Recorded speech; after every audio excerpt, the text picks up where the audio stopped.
Pelajaran hari ini, mari kita semua berdoa sesuai dengan kepercayaan masing-masing.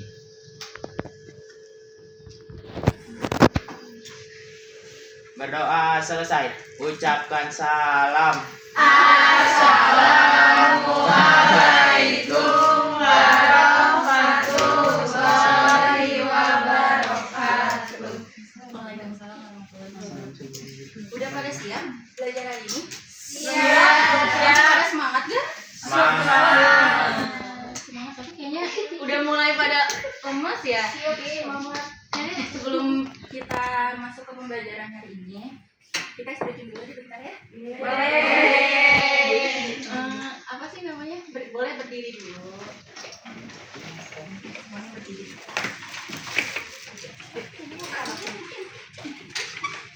Jadi SPT-nya kalau misalkan ibu bilang katup kalian gini, kalau misalkan ibu bilang mekar kalian gini. Siap. Udah siap? Siap. Konsentrasi. Konsentrasi dimulai. Oke. Katup, mekar, mekar, katup, katup. Mekar, mekar, mekar, katup. Sekarang kita balik. Kalau misalkan ibu bilang katup kalian mekar, kalau misalkan bilang mekar kalian katup. Ingat? Ingat. Katup, katup, mekar, mekar. Oke, baik. Udah pada konsentrasi ya, masih pada konsentrasi hari ini ya. Udah? Boleh?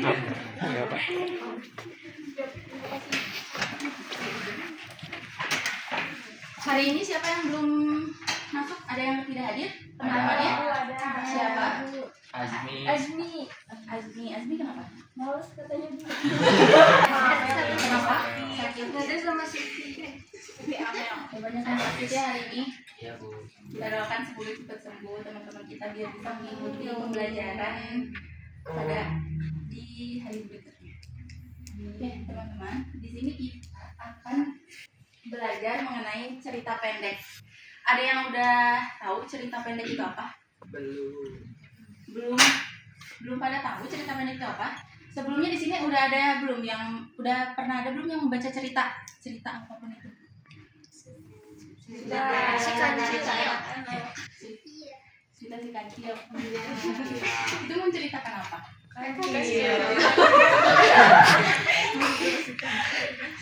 Kancilnya kenapa? Alur ceritanya seperti apa? Gimana ceritanya? Nyebrang sungai. Yang pada suatu hari Nyebrang sungai naik buaya. Nyebrang sungai naik buaya.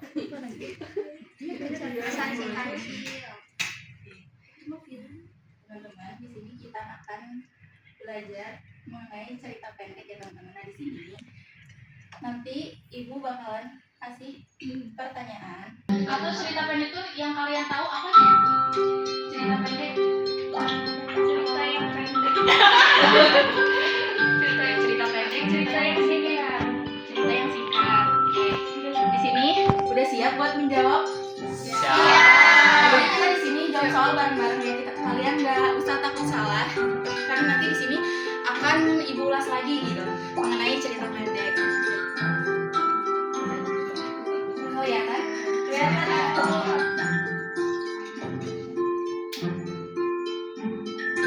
Udah siap? Yang cerpen yang tepat adalah yang A, karya sastra berbentuk prosa yang panjangnya ribuan halaman dengan alur kompleks. Yang B, karya sastra berbentuk prosa naratif yang memiliki alur tunggal dan jumlah kata relatif pendek biasanya kurang dari 10.000 kata. Yang C, karya sastra berbentuk prosa yang hanya berupa percakapan antar tokoh tanpa alur. Yang D, karya sastra berbentuk prosa yang isinya berupa kisah sejarah dalam bentuk berima. Menurut kalian jawaban yang tepat? Yakin yang B? Yakin. Coba ya, kita lihat bener ya.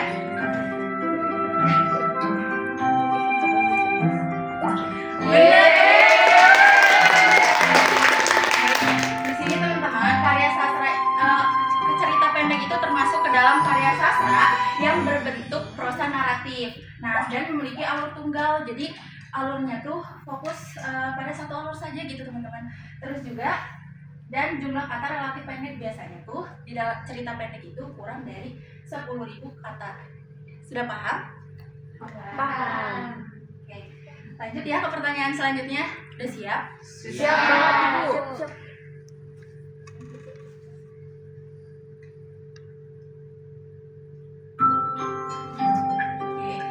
Nah, pertanyaan selanjutnya yang termasuk ciri-ciri cerita pendek adalah yang A. Memiliki alur cerita yang sederhana, tokoh terbatas, mengandung pesan moral dan gaya bahasa ringkas.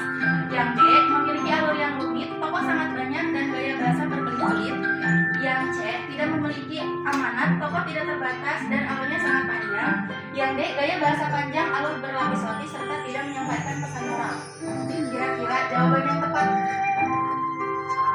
Yang A.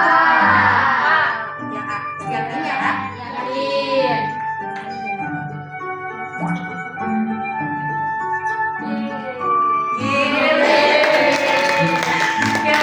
Jadi ciri-ciri cerita pendek itu memiliki alur cerita yang sederhana. Jadi alur ceritanya tuh sangat sederhana, tidak rumit gitu ya, gampang mudah dipahami. Terus tokohnya terbatas.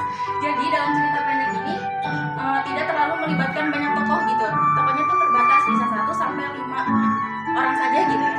Terus juga mengandung pesan moral.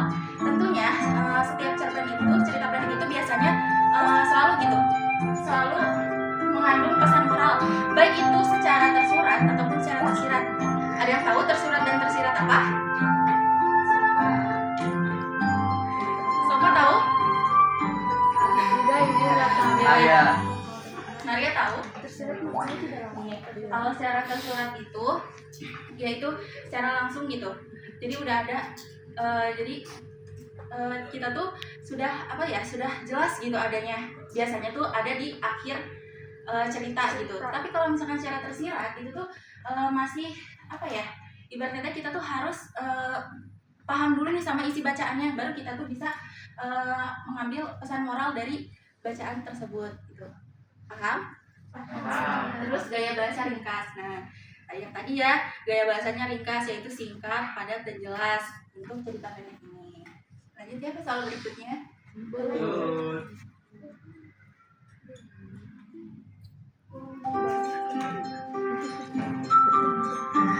Soal nomor 3 yang termasuk unsur intrinsik dalam cerpen adalah yang A.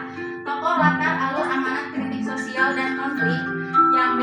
Tema, tokoh, alur, latar, sudut pandang, amanat. Yang C. Tema, tokoh, alur, latar, gaya bahasa, nilai moral. Yang D. Tema, alur, tokoh, latar, konflik, dan penoktohan. Kira-kira jawabannya tepat apa teman-teman? Anak-anak.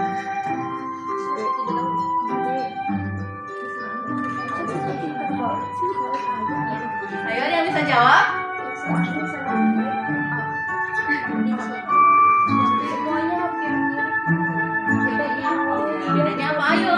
Ini ada bedanya loh teman-teman. Unsur intrinsik di sini lihat ya. Unsur intrinsik. Unsur pembangun dalam cerita pendek. Yang kayak gimana unsur-unsur?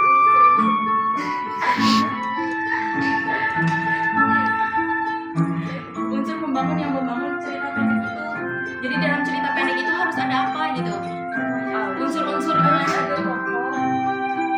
Ayo, ada yang bisa jawab? Yang B. Yang D. Yang D. C. C. Ayo, ini banyak apa? A. C. C. Yang D. Gak apa-apa kalau salah kan kita jawab bareng-bareng. Yang A. Yang A. Yang D. Yang A. Tunggu. Yang ini yang A. Coba kita Yang klik B. ya. B kan. Ya. Ya. Salah teman-teman.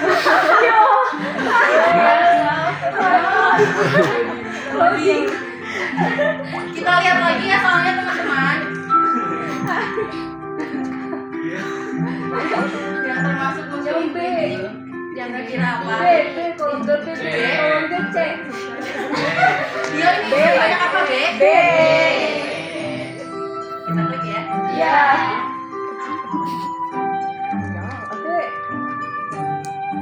Yeay.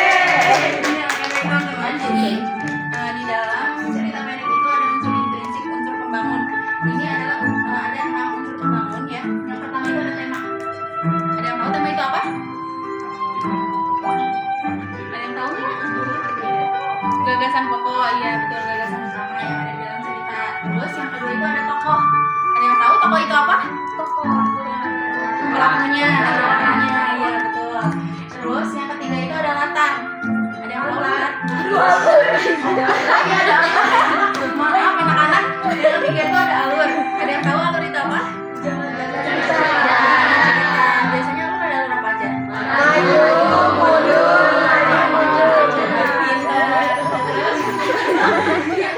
Yang keempat itu ada latar. Ada yang tahu latar? Tempat kejadian Oh iya betul. Pintar, teman-teman. Iya. Terus yang kelima itu ada sudut pandang. Bagaimana cara kita memandang? Baik. Ada yang tahu sudut pandang apa? Sudut pandang tuh kayak sudut pandang. Iya betul. Biasanya tuh orang pertama itu sudut pandangnya itu biasanya aku, kalau dia aku, kamu, kalau misalnya orang ketiga itu dia. Ya, nama. Terus yang terakhir itu ada amanat. Ada yang tahu amanat apa? Pesan yang tersirat maupun tersurat. Iya betul. Udah paham? Paham. Jadi nanti jangan salah lagi ya unsur intrinsik. Unsur intrinsik dari cerita pendek. Nah selanjutnya teman-teman ini yang terakhir loh. Terakhir. Salahin pendek. Abstrak, orientasi, komplikasi, evaluasi, resolusi, dan kode termasuk struktur cerpen. Benar apa salah? Itu drama. Salah. Tapi coba yang benar. Benar. Salah. Benar salah. Anak-anak. Salah. Mungkin. Coba kita klik ya.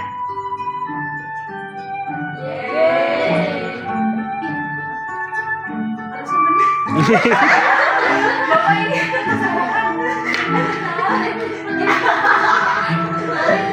mohon maaf. Bisa kok. Tapi ternyata ini ya Allah.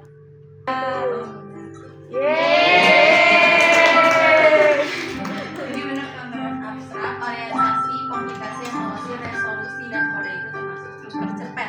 Nah, di sini ada yang tahu abstrak itu apa?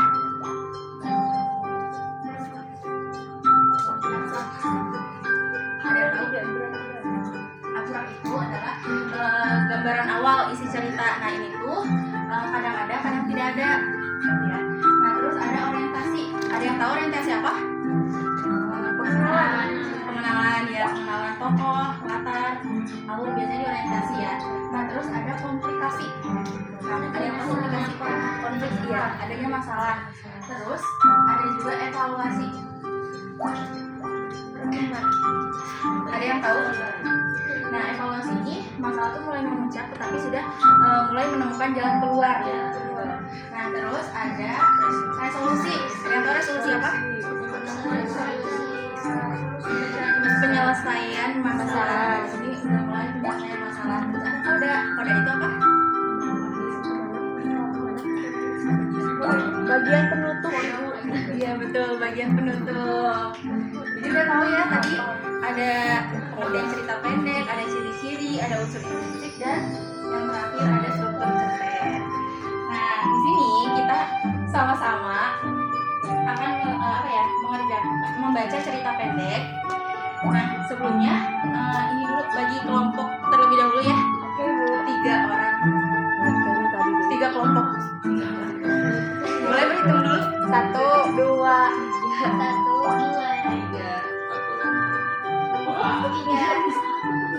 1, 2, 3. Boleh? Kalian mau di bawah aja. Ada yang penasaran enggak? Cerita apa sih yang nanti akan kalian baca? Cuma ya? Ada yang penasaran ya judulnya apa? Kita sama-sama. Boleh dilihat dulu.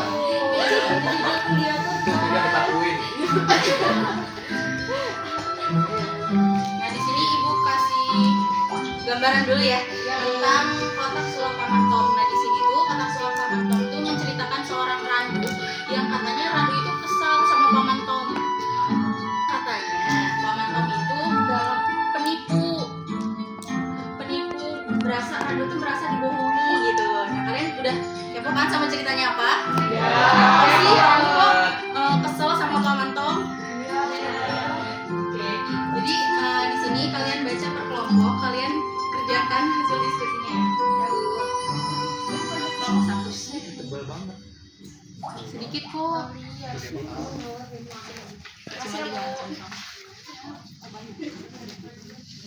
Cuma 3 contoh. Ini soalnya. Itu ada 2.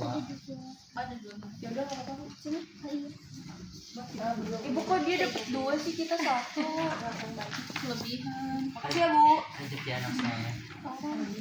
Dengarkan saya bercerita kotak sulap Pamantom. Boleh.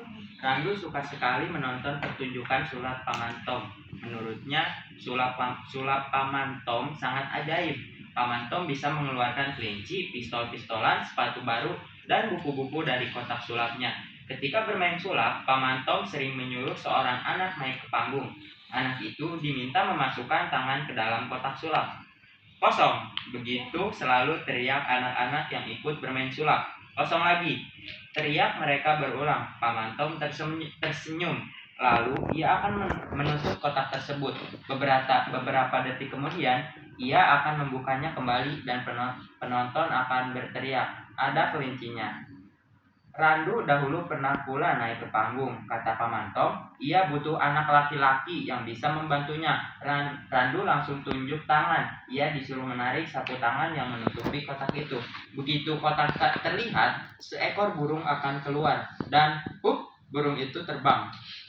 Mengintari panggung, saat itu penonton sangat heboh. Semua orang bertepuk tangan sampai lama sekali. Tidak cukup sampai di situ. Keesokan harinya, semua anak sekolah menceritakan kejadian itu berulang-ulang. Guru kelas Randu bahkan ikut memuji pertunjukan itu di depan kelas. Saat itu Randu masih kelas 1 SD. Sekarang Randu sudah kelas 3 SD. Ia bersama teman-temannya masih tetap suka menonton pertunjukan sulap Pamantom yang diadakan setiap bulan di perpustakaan daerah. Namun, kini ada suatu hati Randu, rasa kagum terhadap sulap Pamantom berganti menjadi penasaran. Mengapa Pamantom begitu hebat? Dari mana Pamantom mendapatkan kotak ajaibnya yang terkenal itu? Randu ingin tahu jawabannya. Pada suatu hari Minggu, 2 jam menjelang pertunjukan sulap Pamantom, Randu diam-diam masuk ke ruang pegawai. Biasanya Pamantom beristirahat dahulu di ruang itu sebelum memulai sulapnya di panggung. Mujur bagi Randu. Hari itu, setelah meletakkan peralatan sulapnya, Pamantom keluar ruangan mendapatkan kesempatan itu. Randu segera menuju ke tas besar Pamantom yang terbuat dari anyaman pandan. Dibukanya tas itu dengan berdebar. Kotak sulap itu ada di dalamnya. Dengan gemetar ia mengangkat kotak itu, lalu mengintip isinya. Kosong. Dirabanya sisi dalam kotak. Alangkah kagetnya ia ketika menemukan 4 buah laci kecil. Di dalam 4 laci itu ia menemukan seekor kelinci kecil, seekor burung merpati, sekuntum bunga, dan sebuah trompet. Randu terkejut dan kecewa. Kotak itu tak seperti harapannya. Kotak itu tidak ajaib sama sekali dalam pikirannya. Pamantom adalah seorang pembohong. Pamantom penipu. Ia sama sekali tidak hebat. Randu kecewa karena merasa tertipu. Dengan lunglai, Randu kembali ke ruang pertunjukan. Tak lama kemudian, Pamantom datang dengan kotaknya yang ternyata tidak ajaib. Randu mendadak merasa benci. Ia tidak suka dengan sulap Pamantom. Pamantom tidak pandai melakukan yang ajaib. Pamantom itu hanya penipu. Anak-anak, mari kita lihat ada keajaiban apa di kotak sulap Pamantom. Seru Pamantom gembira. Anak-anak bertepuk tangan. Apakah ada yang suka trompet? Tanya Pamantom. Semua nunjuk tangan sambil berteriak, Saya. Nah, apakah kotak ajaib Pamantom bisa mengeluarkan trompet? Mari kita lihat. Anak-anak pun bersorak gembira. Tiba-tiba Randu berdiri. Tidak benar, teriaknya benci. Pamantom bohong. Ia segera berlari ke panggung, merampas kotak sulap itu, lalu menunjukkan laci rahasia pada semua orang. Lihat kan, kata Randu, sambil menarik seekor kelinci. Pamantom menipu kita. Tidak ada kotak ajaib. Ia menyembunyikan itu dalam laci rahasia. Semua orang pun terkejut. Pamantom lebih terkejut. Wajahnya tampak memerah bertanda marah. Randu melemparkan kotak itu ke lantai. Aku tak percaya lagi padanya. Pamantom pembohong. Randu lalu lari keluar. Ulang. Apa yang terjadi di hari Minggu pagi itu menjadi pembicaraan di mana-mana, termasuk di sekolah Randu. Teman-teman Randu umumnya kesal karena merasa tertipu. Selama ini mereka menyapa Paman Tom punya kekuatan super. Kotak sulapnya mereka anggap kotak itu keramat. Kini begitu tahu yang sebenarnya mereka merasa marah. Bisa ditebak, tak ada lagi anak yang mau datang ke pertunjukan Paman Tom. Ruang sulap itu menjadi sepi. Akhirnya setelah 3 bulan, pihak perpustakaan daerah menghentikan acara sulap karena tak ada penonton saat itu. Entah kenapa Randu merasa sedikit kehilangan suatu.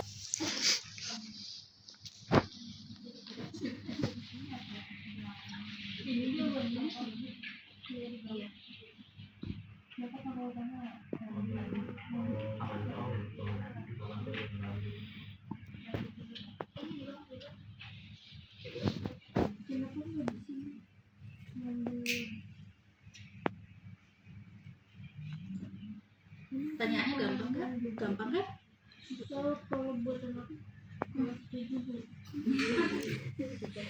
Kan tadi kalian udah belajar ya cerpen, katanya kalian bisa menganalisis.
Tidak boleh mengambil keputusan.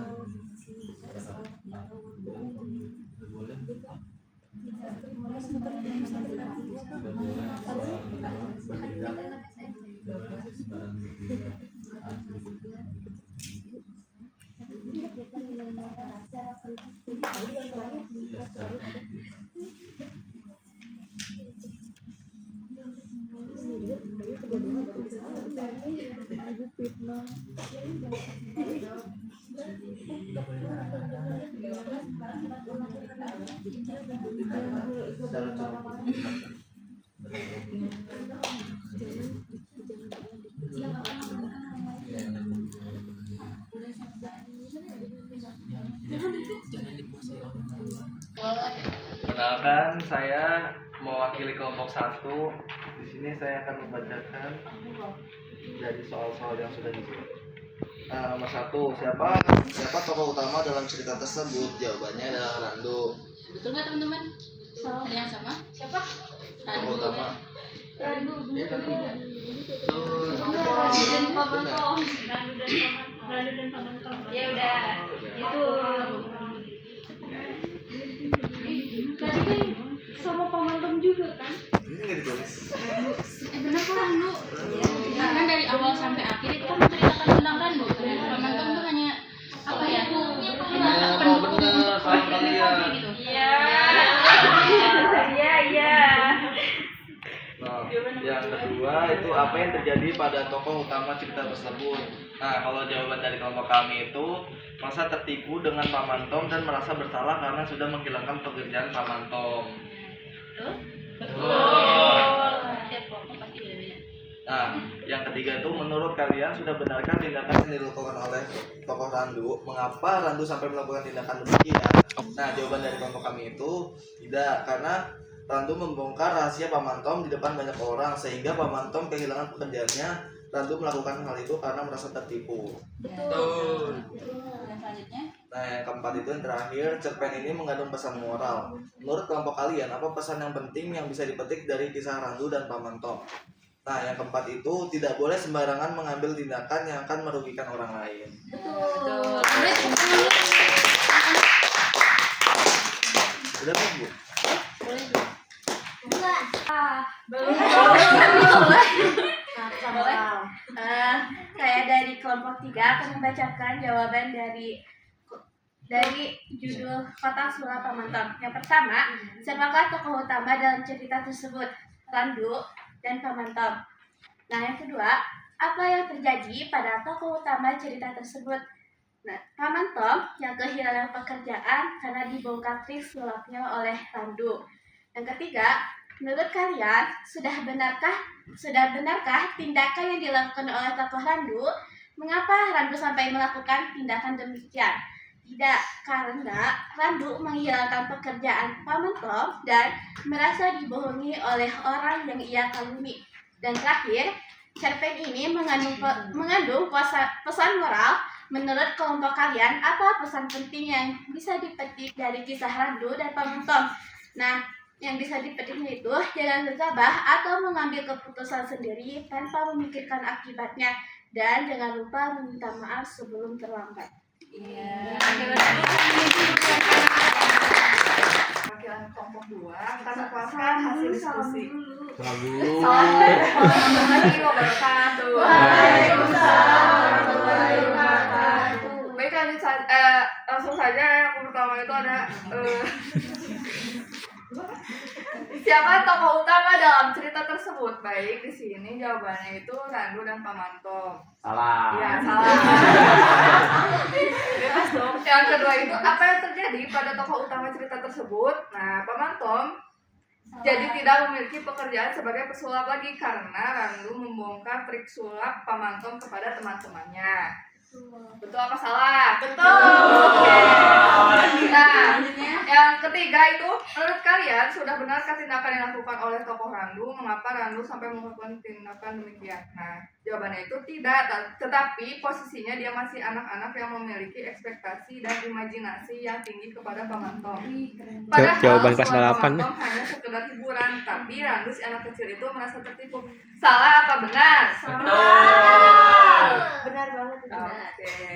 Dan yang terakhir itu cerpen ini mengandung pesan moral. Menurut kelompok kalian apa pesan penting yang dapat dipetik dari kisah Randu dan Pamantom? Jawabannya itu jangan cepat dikuasai amarah. Seharusnya kita lihat dulu kebenarannya. Jangan langsung melakukan tindakan apalagi yang merugikan orang. Nah, benar apa salah? Sekian dari kelompok 7. Makanya tadi nomor 1 itu jawabannya beda-beda ya. Ada yang Randu aja, ada yang Randu sama Pamantom. Nah, di sini anak-anak. Jadi tokoh utamanya itu Randu. Kenapa Randu? Karena dari awal cerita sampai akhir cerita, Randu itu tuh menceritakan Randu tadinya senang sama Pamantom, terus merasa marah, kecewa, terus merasa menyesal. Nah, itu jadi di sini tokoh utamanya itu adalah Randu. Nah, Pamantom itu sebagai tokoh pendukung terjadinya konflik itu gitu. Jadi tokoh utamanya Randu ya anak-anak. Nah, benar tadi ya anak-anak, di dalam cerpen ini bahwasanya kita itu tidak boleh terbawa emosi ya. Mungkin ya Randu waktu pada saat itu masih kecil gitu ya, masih kelas 1 SD, kemudian kelas 3 tiba-tiba Randu tuh apa sih, rasa penasarannya tuh timbul gitu, tinggi gitu. Jadi akhirnya namanya anak kecil gitu ya, terbawa emosi sampai tanpa memikirkan akibatnya apa nanti, jadi terlalu apa ya, langsung membongkar trik sulap Pamantom itu gitu. Nah, jadi buat anak-anak di sini, jadi kalian itu sebelum kalian bertindak jangan terbawa emosi ya. Karena emosi itu dimana nantinya ketika di akhir kita tuh akan menyesal gitu. Setuju? Oke, baik. Terima kasih anak-anak. Boleh kembali ke tempat duduknya masing-masing. Pembelajaran kita dari awal sampai akhir. Atau boleh deh apa aja yang kalian dapat hari ini. Pelajaran apa aja yang kalian dapat hari ini. Boleh, ada yang mau? Ada yang mau menyimpulkan? Boleh apa aja yang kalian dapat? Jangan kayak, oh ibu tadi sama pelajaran jadi saya tahu gitu cerpen itu apa, ini apa. Bulan kelas. Bisa tuh. Tadi tuh kita kan ibu tadi sudah memberitahu kita mengenai cerita pendek, apa itu cerita pendek, terus juga unsur intinya apa aja, terus strukturnya cerita pendek, struktur dari cerita pendek, terus supaya menambah pemahaman kita terhadap cerita pendek, tadi itu kita dilatih untuk menjawab beberapa pertanyaan yang sudah ibu siapkan. Yang jawabannya itu sesuai sama cerita pendek yang itu apa sih? Kotak sulap pamantong kayak gitu. Ya, oke, beri tepuk tangan dulu. Ada lagi yang mau menyimpulkan? Ada? Sudah ya. Nih, cukup ya. Jadi benar ya, dari awal sampai akhir kita kan sudah belajar mengenai cerita pendek. Oh ya teman-teman, anak-anak, di struktur cerita pendek itu tuh biasanya tidak melibat semua cerita pendek itu tidak semuanya melibatkan 6 struktur tadi. Biasanya itu cuma orientasi, komplikasi, sama resolusi. Itu aja udah cukup gitu anak-anak ya. Jadi baik, cukup sekiannya pelajaran untuk hari ini. Semoga bermanfaat ya bagi kita semua. Udah paham kan mengenai cerita pendek? Paham. Jadi bisa dong minggu depan kalian membuat cerita pendek. Karena kan tadi sudah diajarin ya mengenai strukturnya kayak gimana, unsur intrinsiknya gimana. Jadi cerita pendek itu bukan hanya cerita yang ceritanya pendek kok, enggak gitu, tapi memiliki unsur-unsur tersendiri juga, ciri-cirinya. Jadi kalian sekarang sudah belajar mengenai cerita pendek, minggu depan kalian bisa membuat cerita pendek. Bisa kan minggu depan kita buat bareng-bareng ya. Baik, mungkin cukup sekian ya. Terima kasih pada anak-anak semua yang udah mengikuti pembelajaran dari awal sampai akhir. Cukup sekian. Wassalamualaikum warahmatullahi wabarakatuh. Waalaikumsalam.